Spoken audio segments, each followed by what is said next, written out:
Buonasera e ben ritrovati con l'informazione flash di New Sicilia. Queste le notizie più importanti del pomeriggio. In apertura l'arresto a Malta di Antonio Ciavarello, genero del defunto boss mafioso Totò Riina. Sull'uomo pendeva un mandato di cattura europeo emesso dal Tribunale di Brindisi il 24 gennaio del 2022. Resta in carcere il marocchino accusato dell'omicidio di un connazionale di 26 anni che lavorava per lui come bracciante agricolo a Paternò, nel catanese. L'uomo è stato arrestato alla stazione centrale di Milano mentre cercava di fuggire in Francia. E ci spostiamo a Messina, dove un quindicenne è stato picchiato e rapinato all'interno della villetta a Quasimodo. Protagonisti dell'aggressione 4 giovani tunisini che sono già stati arrestati.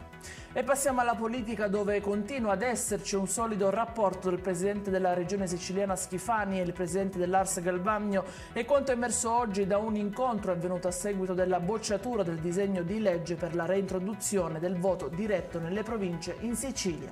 E in chiusura il meteo, poche ore separano il bel tempo da rovesci e temporali. Domani continuerà a splendere il sole anche se arriverà il vento. Tra sabato e domenica invece ritornerà il maltempo. I dettagli su queste notizie li trovate sul nostro sito www.newsicilia.it e sui nostri canali social. Arrivederci e a domani.